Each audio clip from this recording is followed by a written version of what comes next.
اهلا بيكم، يا رب تكونوا كلكم بخير. فيديو النهارده هيكون عن الكروشيه البيضاوي. يلا بينا نشوف الادوات والطريقه. هستخدم للشرح خيط هيمالايا، ده اللون بتاعه والدرجه بتاعته 70-812. هستخدم معاه ابره مقاس 5.5، وهنحتاج 5 علامات غرز علشان اماكن التزايد. علشان ابتدي هعمل عقدة بداية بأي طريقة انتوا تحبوها، وهعمل 14 سلسلة. اي دروس اساسية انا هحطها لكم فوق في الاي وفي صندوق الوصف تحت. هكمل 14 سلسلة. هلف الخيط على الابرة وادخل فيه تالت غرزة، اعمل 3 عمود بلفة. هعلم بالستيتش ماركر على اول واحدة علشان ده اللي هيوريني بداية السطر. لما ابتدي بعد كده في الراوند اللي بعد كده هعمل 2 عمود بلفة تانيين بالشكل ده كده، ودول في غرزة واحدة بس. بعد كده هشتغل 10 عمود بلفة. هبتدي اول واحدة واحط ستيتش ماركر بحيث ان انا اعرف الاعداد الفردي اللي عندي بدايتها فين ونهايتها فين. اشتغل غرز العمود بلفة بتاعتي عادي لغاية ما اوصل للغرزة رقم 10. هكمل وارجع لكم. هنا انا كملت ال10 عواميد، وهيتبقالي اخر غرزة هي دي اللي هعمل فيها 6 عمود بلفة. وعلشان اعلم ان هي دي المنطقة اللي انا بكمل فيها وياخد شكل البيضاوي، هعلم اول غرزة بستيتش ماركر، وهما 6 غرز في نفس المكان اللي هو 6 عمود بلفة في نفس المكان.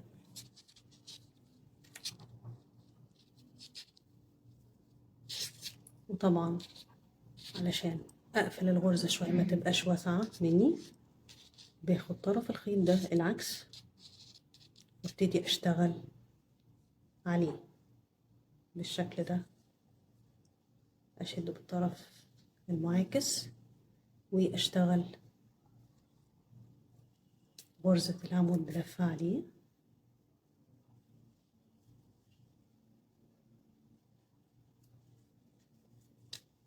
بالشكل ده كده.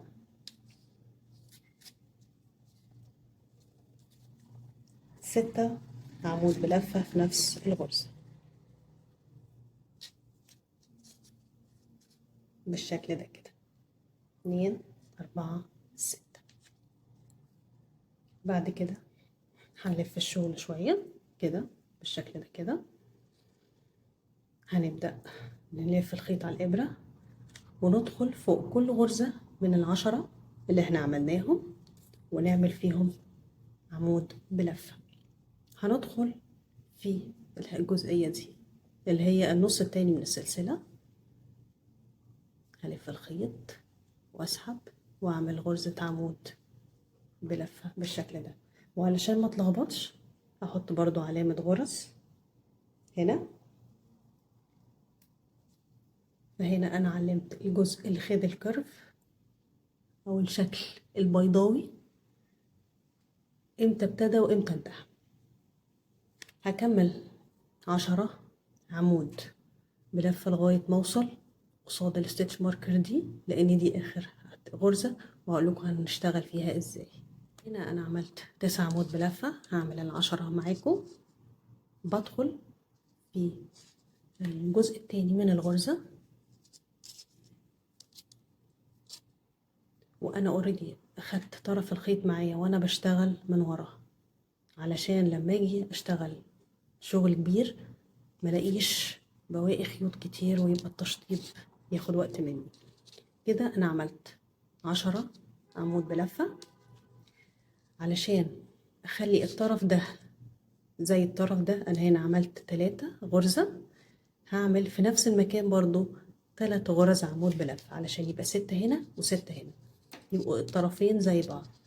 هبتدي اعمل اول واحدة من ال3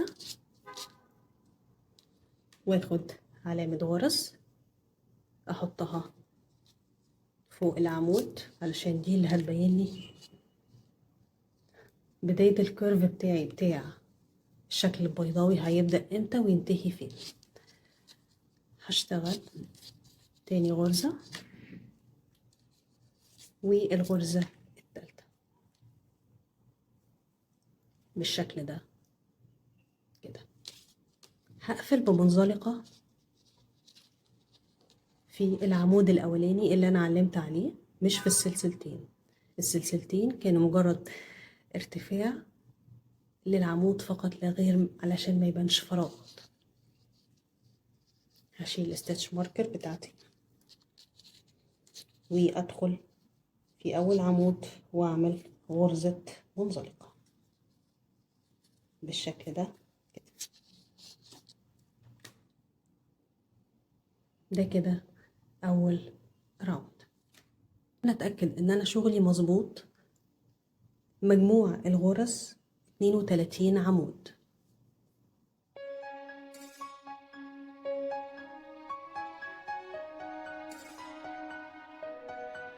ادخل على الدور التاني. الدور التاني هرتفع سلسلتين، وده مجرد ارتفاع ما بنحسبهاش من العدد. الف الخيط على الابرة وادخل في اول غرزة اعمل 2 عمود بلفة اللي هو تزايد. بس انا هنا هعلم اول عمود علشان اعرف بداية الراوند بتاعي. هعمل كمان غرزة علشان يبقى المجموع 2 غرزة فيها. فوق كل غرزة من دول لغاية ما اوصل للعلامة هعمل غرزتين فوق كل غرزة. يعني هنا بعمل تزايد زي فكرة التزايد بتاع الدايرة، بس طبعا مش هي شكل مش دايرة، ده الشكل البيضاوي. فهعمل غرزتين فوق كل غرزة. هيبقى عندي هنا لغاية دلوقتي الغرز العدد اللي احنا عملناه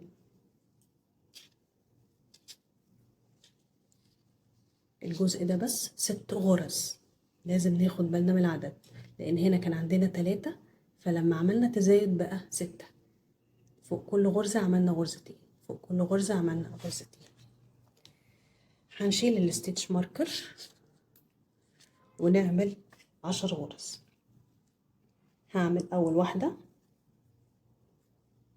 واحط علامة الغرز علشان ما اتلخبطش، وده مهم جدا للمبتدئات عشان برضو ما يتلخبطوش، وحتى يسهل عليهم فكرة ان هما لما يعدوا يتأكدوا ان شغلهم مظبوط من اول مرة. بالشكل ده كده هكمل لغاية ما اوصل للماركر التاني. خلصت ال10 عمود، وصلت للماركر التاني. هشيله واشتغل مكان ما شلت الماركر غرزتين عمود بلفة.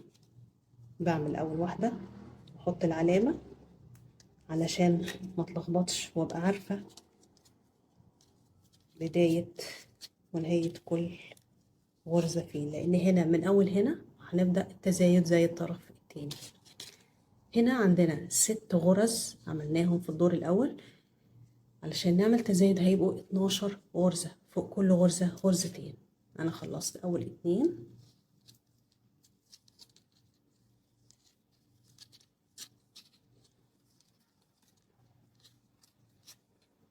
ادي كده رقم 2.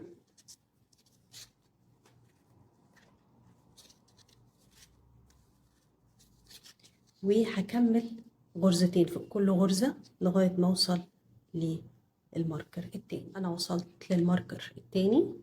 طبعا انتوا شايفين ان هو خد كيرف. أو عملت فوق 6 غرز من السطر الاولاني، غرزتين فوق كل غرزة، فبقى 12 غرزة. بعد كده هشيل الماركر بالشكل ده كده واشتغل 10 عمود بلفة. هشتغل اول واحدة واحط ستيتش ماركر علشان اعلم البداية بتاعت ال10 غرز لوحدهم، عشان ابقى عارفة امتى بزود وامتى بعمل فردي. هشتغل هنا 10 غرز عمود بلفة لغاية ما اوصل للماركر التاني. خلصت ال10 غرز ووصلت للماركر، هشيله واعمل مكانه غرزتين فوق كل غرزة. انا في الكورنر ده كنت عاملة اصلا نص العدد بتاع الغرز، اللي هو احنا كنا لما بدينا الراوند عملنا في ال3 غرز من السطر الاولاني فوق كل غرزة عملنا غرزتين عمود بلفة، فبقى عندنا 6. هو المفروض العدد الكلي في الجزء ده كله 12. عندنا 3 غرز هنا باقيين، فهنعمل فوق كل واحدة غرزتين. انا عملت اول واحدة في نفس المكان، هعمل الغرزة التانية وبعدين امشي على اللي بعدها اعمل غرزتين عمود بلفة، بعدين التالتة غرزتين عمود بلفة.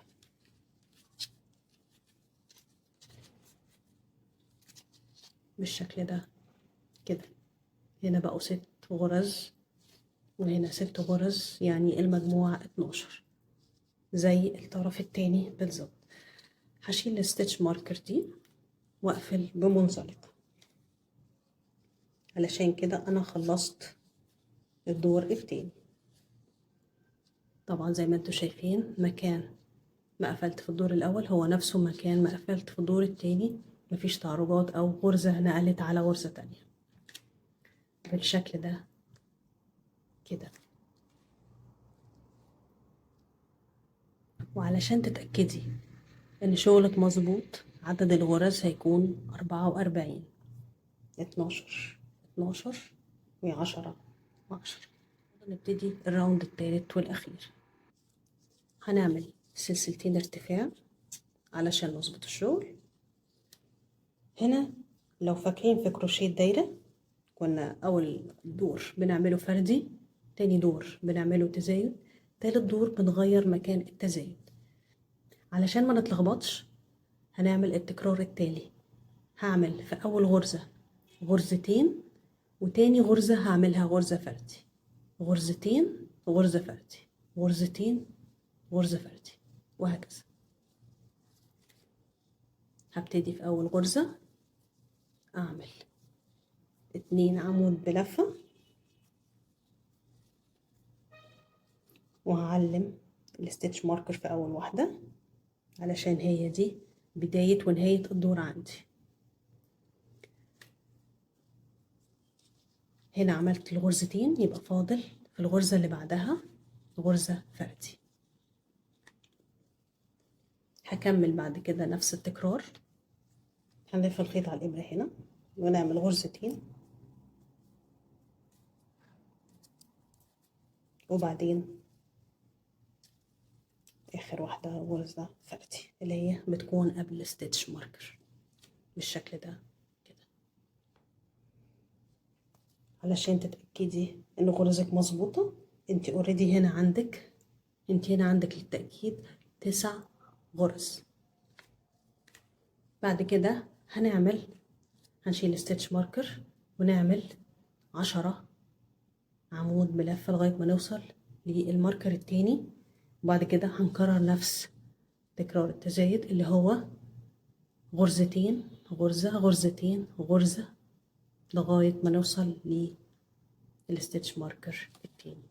بعد كده نعمل 10 غرز عمود ملف لغاية ما نوصل للماركر التاني. هعمل ال10 غرز واوصل للماركر ده وارجع لكم. هنا انا خلصت ال10 غرز ووصلت للماركر، هشيله. ابتدي التكرار الجديد بتاع الدور اللي هو غرزتين في اول غرزة، بس هعلم اول واحدة علشان اعرف ان هنا ده بداية التكرار. هعمل غرزة تانية في نفس المكان، والغرزة اللي بعدها بشتغل غرزة فردي بالشكل ده كده. هكرر نفس التكرار اللي هو غرزتين غرزة غرزتين غرزة لغاية ما اوصل للستيتش ماركر التانية.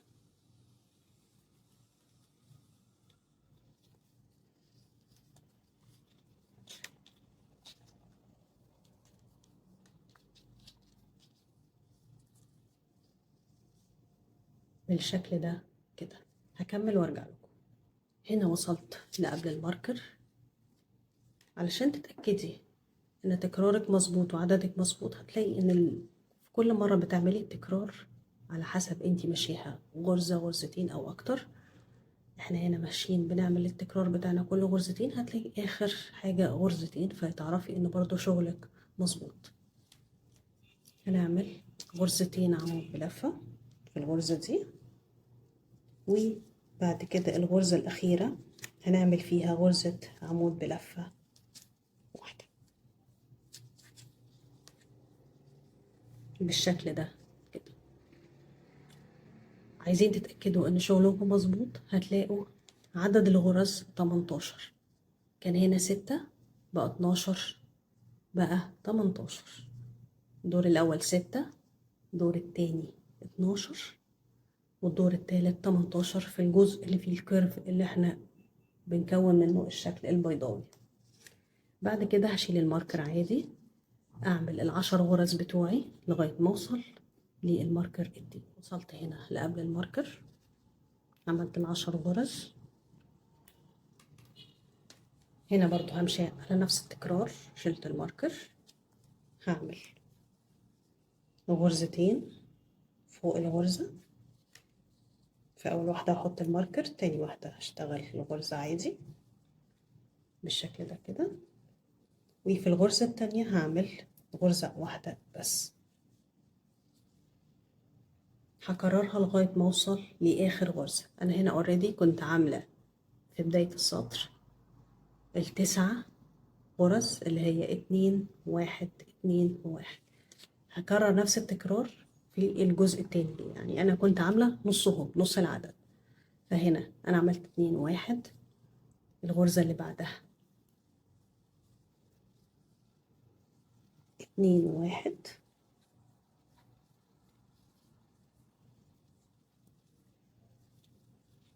والغرزة اللي بعدها 2 1.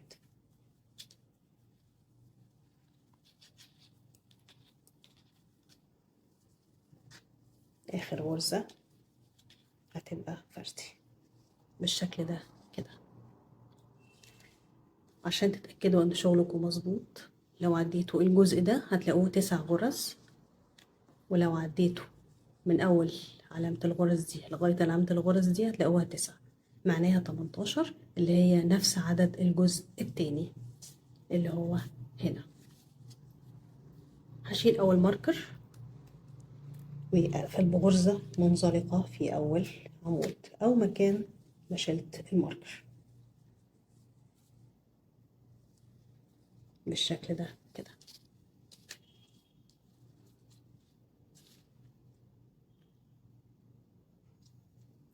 وده شكلها. هنضف الخيوط واشطبها وارجع لكم. ده كده بعد ما شطبتها. الدور الاخير هيبقى 56 غرزة. عندك 18 و18 و10 و10.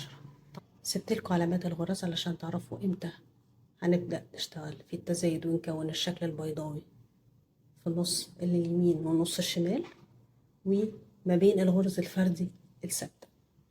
الكروشيه البيضاوي بنشتغل بيه السليبر، وممكن نغير فيه الغرز ونستخدم اكتر من غرزة فيه، وممكن نشتغل بيه مفرش، وممكن نشتغل بيه قاعدة للشنط. اتمنى ان يكون الفيديو كان بسيط وسهل وشرحه واضح. ما تنسوش تعملوا لايك وشير وسبسكرايب وتفعلوا جرس التنبيهات علشان يوصلكم كل جديد بنزله. اشوفكم الفيديو الجاي.